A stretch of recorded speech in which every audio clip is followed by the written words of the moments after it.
Something ended recently, and you might not have a word for it yet. It was not a fight, it was not a conversation. Nobody said anything out loud, and nothing happened that would qualify as an event in the way you would describe an event to someone else.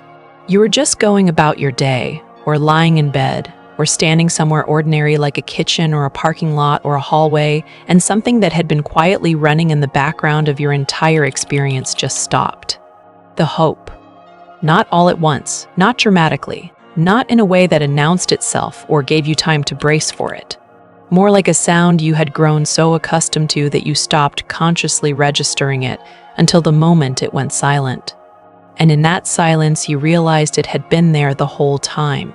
That low, continuous hum of maybe, of what if, of any day now, running underneath everything. Underneath your mornings when you woke up and checked your phone before you were fully awake. Underneath your evenings when you sat with something that had no name. Underneath the conversations you had with other people about completely unrelated things. The meals you cooked. The errands you ran. The ordinary movements of days that were always being quietly organized by something you were not even looking at directly. The hope, and then it was not there. And the first thing that happened was nothing. Actual nothing. A silence where the hoping used to be.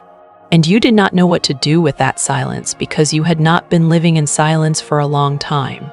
You had been living in the hum, and the hum was so familiar that it had become structural. It was holding something up, and when it stopped, you were not sure what was going to fall. If that is where you are right now, or if that is where you have been in the past several days, leave a like and subscribe so you do not miss what comes next. Drop the quiet after in the comments. Because what happened after you stopped hoping is what this entire video is about, and it is not what most people tell you it is going to be. Leave it below. Now, before we go deeper, I want to say something directly. Because for some of you, what is needed right now is not general guidance about energy and timing. What is needed is someone to look at your specific situation, your specific birth chart, your specific timeline.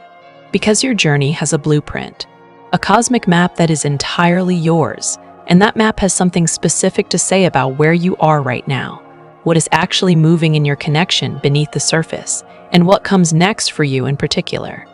This is what a twin flame union personal reading gives you. Your name, your date of birth, your exact time of birth, your place of birth.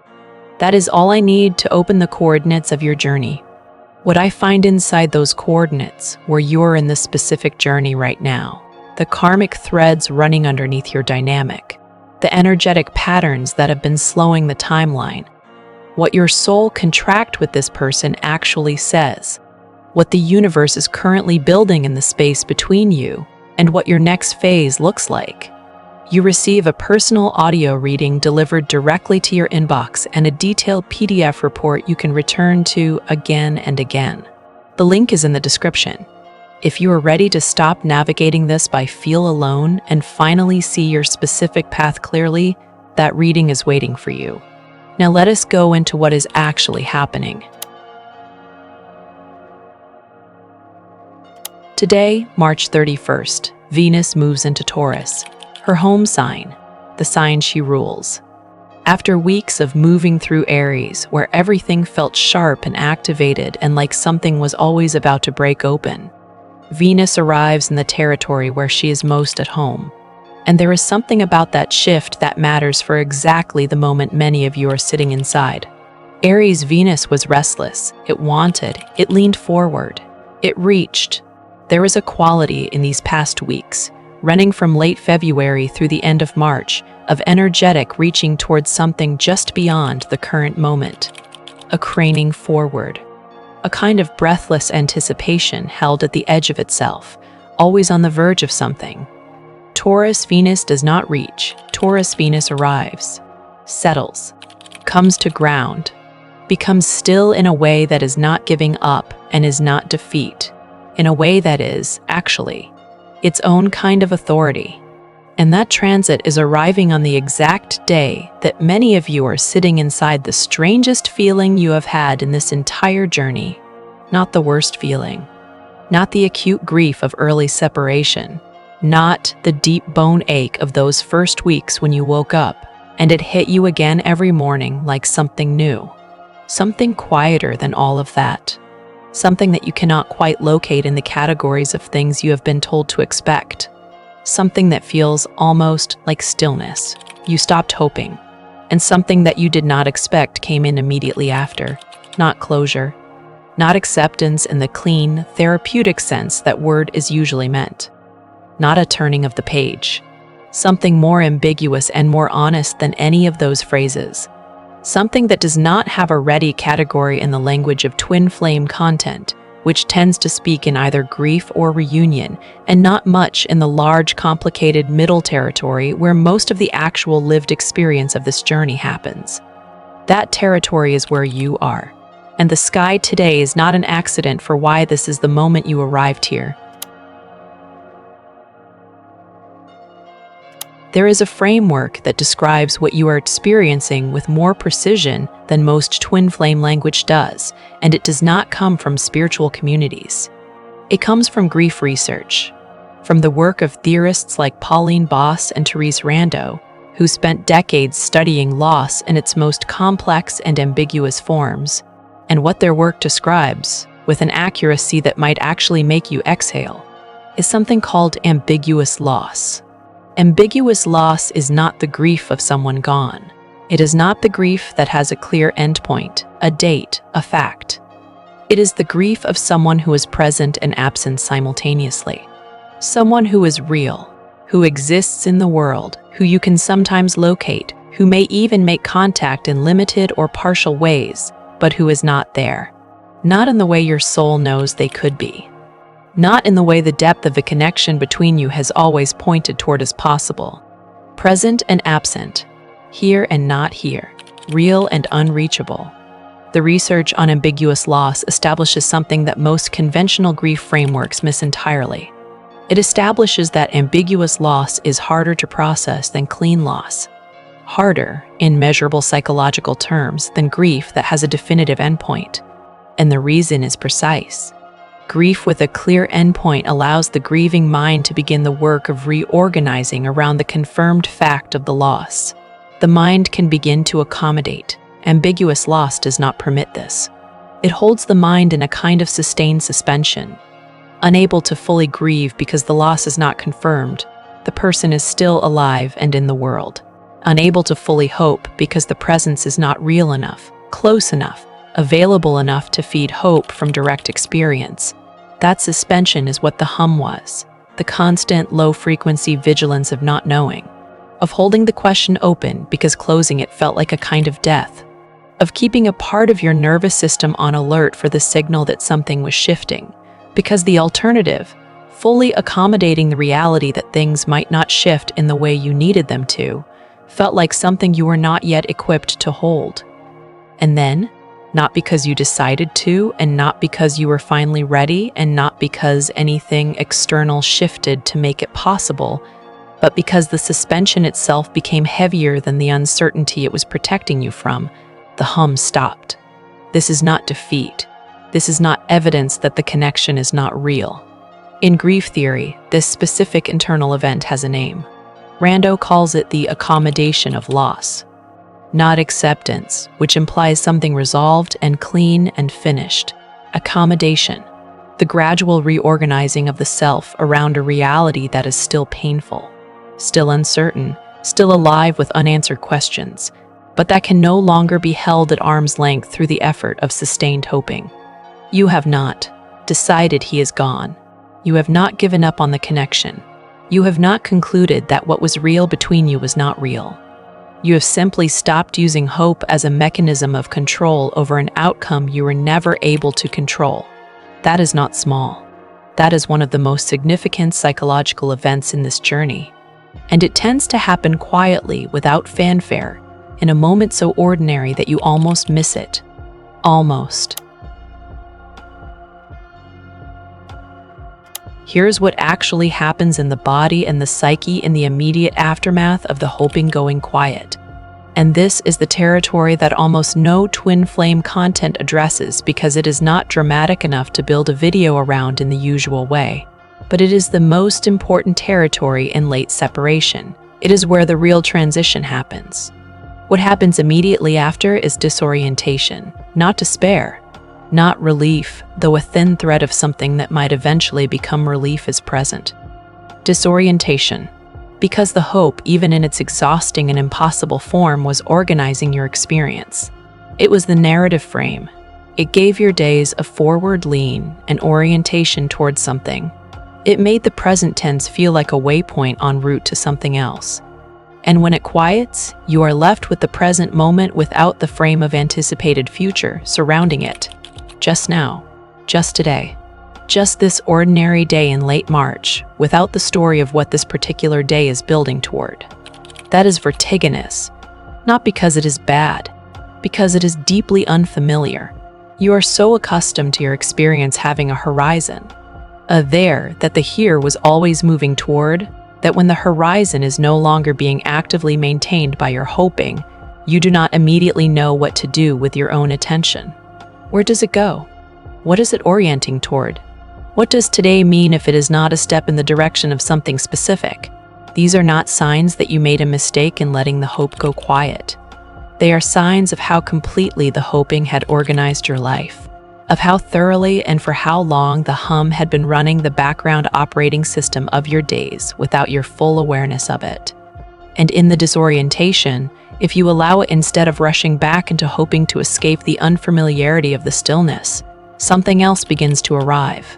Something quieter and more interesting than the hoping. The actual present tense. Not the present tense as a waypoint to a future you are managing toward. Not the present tense filtered through the frame of what it might mean for the connection. Just now. Just what is actually in front of you, happening without the hope as a lens. The particular quality of light in whatever space you are in. The specific texture of the chair or the floor or the bed. The sounds that exist in your actual environment, not the imagined sounds of a reunion scenario your mind has run through more times than you can count. The small details of your own life, your actual life, the one you have been living in service of an imagined future, present now as simply themselves. Not instrumental, not meaningful in relation to something else, just real. This is not nothing. This is an enormous reorganization of attention, and Venus in Taurus understands this in a way that no other planetary placement could. Taurus is the sign that locates meaning in the immediate sensory world, in what is real, tangible, present to the body right now, not in futures, not in potential, not in the horizon of what could be, in what is, in what the hands can touch and the body can register and the eyes can see in this particular moment. The sky today is not moving you away from the connection. It is moving you into the present tense of your own life, which paradoxically is exactly where the connection has always needed you to be. While you are sitting in the strange disorientation of the hope going quiet, he is in something different. And it is worth understanding what he is in, not because you need to manage the dynamic or adjust your behavior in relation to his state, but because the contrast clarifies something important about why this journey has required what it has required from you. He has not had the moment you just had. Not yet. The moment where the hum stops, where whatever has been running in the background, his version of the hum, whether that is hope or dread or the sustained effort of suppression or some combination of all of those, simply becomes too heavy to maintain and drops. He has not arrived there. He is still in the hum, still running it, still using it. His version of the hum is different from yours. Yours was hope. His is effort. The sustained, low-frequency effort of trying to stay away from something his nervous system will not stop orienting toward. The effort of maintaining a version of himself that does not want what he wants. The effort of constructing a daily life that looks like forward movement while something at the center of his experience remains unchanged. Unchanged by time, unchanged by distance, unchanged by the other relationships he may have tried, or the new routines he has built, or the narrative he tells himself about being a person who has moved on. That effort takes a tremendous amount of energy that has nowhere honest to discharge. It cannot discharge into reunion because he is not ready. It will not discharge into honest acknowledgement because that acknowledgement would require him to feel the full weight of what the connection is and what his choices have cost both of you. So it goes internal. It becomes the heaviness that people carry when they are suppressing something real over a long period of time. Not grief exactly. More like the accumulating weight of the effort of not feeling the grief. Venus entering Taurus today presses on this in a specific way. Taurus does not negotiate with suppression. It is the sign of what is real, what is bodily, what is undeniably present in felt experience. And with Venus, the planet of love and longing and the heart's actual orientation, settling into this grounded and insistent sign, there is a quality of gentle but firm pressure on the managed and masked emotional states. The things he has been telling himself about why the distance is reasonable, why his life makes more sense without the complication of this connection, why moving forward is the mature and appropriate choice. These things do not suddenly collapse, but they become slightly less convincing. The sensory ground of Taurus keeps surfacing the body's actual knowing beneath the mind's constructed arguments. He will not have his version of the hum-stopping moment today.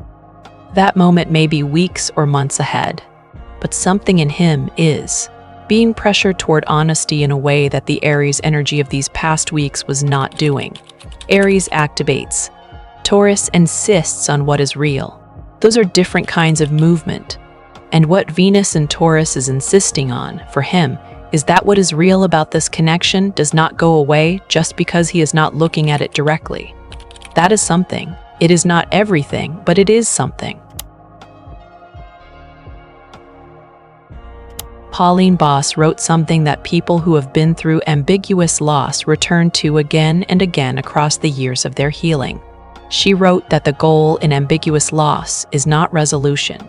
It is resilience, because the loss itself may never resolve in the way conventional grief is supposed to resolve. The person may never return in the form and the way you needed them to. The situation may never clarify into the clean ending or the clear beginning that would allow for the resolution grief frameworks usually promise. And so the work is not to resolve the loss. The work is to remain whole, functional, and alive inside the ongoing ambiguity. To find a way to hold both the love and the uncertainty without being collapsed by either. To build a life that is genuinely inhabited rather than held in suspension pending the outcome. That is what you have been doing, for longer than it has felt sustainable, for longer than anyone in your offline life probably knows. Holding the love and the uncertainty simultaneously, without collapsing, without resolving, without closing the question prematurely, and without losing yourself entirely inside the open question. That is what you have been doing. And the moment the hope went quiet was not a failure of that work. It was not the moment you gave up, or the moment you admitted defeat, or the moment the journey ended.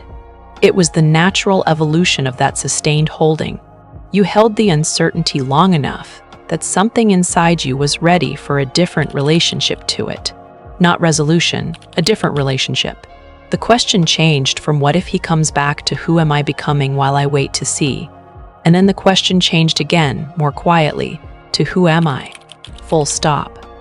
Not in relation to the outcome, not contingent on what he does or does not do. Just who am I in this life, in this body, in this specific and particular existence that is mine? That is the question that ambiguous loss eventually produces in the people who go through it with their wholeness intact. Not did I lose or did I win? Not was I right or was I wrong to love this person this deeply? Not will this resolve in the way I wanted? But who am I, and what is my life, and what does it mean to be fully present in it? Jupiter in Cancer has been working in the background of all of this. Jupiter, the planet of expansion and growth and the enlarging of what is possible, has been sitting in Cancer, the sign of emotional depth and the inner world, in exaltation, meaning in its most powerful and productive expression, since June of last year. And what Jupiter in Cancer has been doing quietly and without announcement is expanding the interior capacity of everyone moving through something emotionally complex and real, growing the space inside large enough to hold contradiction. Large, enough to hold love and loss in the same breath without needing to resolve the tension prematurely, large enough to sit inside uncertainty without being destroyed by it. That expansion is what made the moment you just had possible. You could not have had that moment in early separation, not without it feeling like catastrophe, not without the hope going quiet registering as the loss of everything you were holding on for. You have grown large enough inside to hold the hope going quiet as something other than an ending, as a transition, as the beginning of a different and more honest relationship to your own life and your own becoming. The sky built you toward this. It has been building you toward this for months.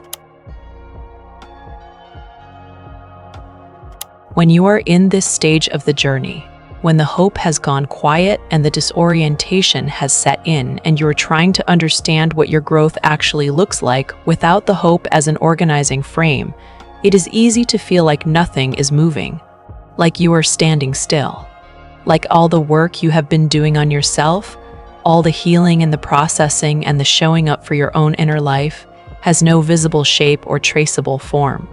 The Twin Flame Journey Tracker and Progress Workbook exists precisely for this. It is a 39-page PDF system that gives your growth a visible, documented, trackable form. An 8-stage journey tracker so you can see exactly where you are and track your actual month-by-month movement through the stages. A synchronicity log so you stop losing the signs the universe has been consistently sending. A daily self-love checklist that keeps you, your actual life, and your actual well-being at the center of your own story rather than perpetually off to the side of it. Weekly reflections that surface patterns you would absolutely miss otherwise. Monthly reviews that let you see, laid out in front of you, how much has actually changed and shifted in your experience, even when it did not feel like movement from the inside. You have been doing the work. This is where you document it. This is where the invisible becomes visible. The link is in the description. Here is what grief theory tells us about what follows the accommodation of loss. And this is the territory that carries the most unexpected information, the information that most people who have been through this specific kind of transition did not see coming. When the hoping quiets, the psyche begins to do something it could not do while the hoping was actively running. It begins to reorganize. Not dramatically, not in a way you will feel as a single identifiable shift, not with a before and after that has a clear line between them. More like what happens when a very loud and constant background sound stops. Other things become audible. Things that were present the whole time. Things that existed underneath the hum and were covered by it, masked by it, made inaudible by the sheer volume of the ongoing hoping. Your own desires become audible, not your desire for reunion, not your desire for the connection to resolve in the specific way you have been imagining. The quieter, more specific, more personal desires that belong only to you. What you actually want from a day. What makes you feel like yourself, not like a person who is waiting for something. What rests you, what interests you. What feeds something in you that is yours and not about the connection at all. These things did not disappear during the years of the journey. They became quieter than the hum. Now the hum has quieted and they are surfacing. Your own perspective becomes clear. Not the perspective that has been interpreting every sign and every synchronicity and every movement through the frame of the connection. Your actual perspective. What you think about things that have nothing to do with this. What you notice about the world when you are not filtering the world through the lens of the journey. Who you are when the anticipated future is not the organizing frame. And then, most unexpectedly, your capacity for the present moment expands. The research on what follows ambiguous loss accommodation describes something that people moving through it consistently report and consistently find surprising. They expected to feel less on the other side of the hope going quiet, less alive, less purposeful, less oriented. Because the hope gave everything a direction, and without it they assumed the directionlessness would register as diminishment. What the research actually finds is the opposite. People in this stage, when they allow it to be what it is, rather than rushing back into hoping to escape the unfamiliarity of the stillness, describe feeling more present, more able to access genuine enjoyment of ordinary things, more able to inhabit their actual life rather than the anticipated and imagined version of their life that the hoping was continuously generating, more themselves, more fully in their bodies, more genuinely available to what is actually in front of them in this specific day. This is not because the love stopped. This is not because the connection stopped mattering. It is because the energy that was running the hum is now available. It has been returned to you. And what it returns to is your actual life, your actual experience, your actual presence in the world. And the love does not go anywhere. This is what people always fear when they feel the hope going quiet, that the love will go with it, that the hope was the container holding the love in place, and without the hope, the love will dissipate or reveal itself as something that was never really there. It does not. They are not the same thing. The hope was the mechanism you were using to manage the love, to make it feel directed and purposeful and oriented towards something specific rather than simply present and real and without a specific destination. Without the mechanism, the love is still there, cleaner in some ways, less entangled with strategy and vigilance and the ongoing effort of maintenance. Just love without the hoping, which is, in most serious spiritual frameworks and in most serious psychological frameworks, the more mature and more real form of the thing. Love that does not require a specific outcome in order to remain true. Love that does not need to be held in place by your continuous effort. Love that exists independently of whether or not it produces the result you wanted. Venus entering Taurus today understands this in its bones. Taurus is the sign of love that does not grasp, that does not strain toward, that does not require the future to validate the present. It is the sign that understands at a sensory and bodily level that what is true remains true whether or not you are actively hoping for it. That what is real does not require your vigilance to remain real. That you can release the grip and what is genuinely yours will remain. The connection between you and your twin is real. It was real before you started hoping for a specific outcome. It remains real now that the hoping has quieted. The hum was not the connection. The hum was the noise your nervous system made while it was living inside the uncertainty of whether the connection would produce what you needed it to produce. The connection itself is older and quieter and deeper than any noise your nervous system generates. It existed before the hum. It exists after the hum. It does not need your hoping to be real. It is real. And so are you, fully, completely, in the present tense of this specific day, in the particular quality of light wherever you are sitting right now, in the sounds around you and the body you inhabit, and the actual life that is yours, not in anticipation of what the journey produces, but now, today, as it currently is. That is not the consolation prize. That is the destination the journey was always pointed toward. The full inhabitation of your own life. The full presence in your own experience. The full reality of who you are, not in relation to the connection and not contingent on what the connection becomes, but as yourself, complete, here, now, in this. The moment the hope stopped was not the end of the journey. It was the beginning of the part of the journey that all the earlier parts were building toward. The part where you stop organizing yourself around a future and start living fully in the present. The part where the love stops being a thing you are managing toward a specific outcome and starts being a thing you simply carry cleanly, honestly, as part of who you are. Not a project, not a waiting room, not a suspended state pending resolution. A real and fully inhabited life, with love in it that is real, with a connection that is real, with a future that is genuinely open rather than being forcibly held open through the effort of sustained hoping. That is the part you are in now. And it is not diminishment, it is arrival. Leave a like and hit subscribe so you stay connected to what comes next. Drop the quiet after in the comments and tell me what you noticed in the days or weeks after the hoping went quiet. Tell me what became audible.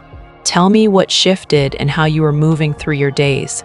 I read every single comment and they matter more than I can explain in a video closing. If you are ready to see your specific journey with clear eyes, your birth chart, your soul contract, your divine timing, The link for your twin flame union personal reading is in the description.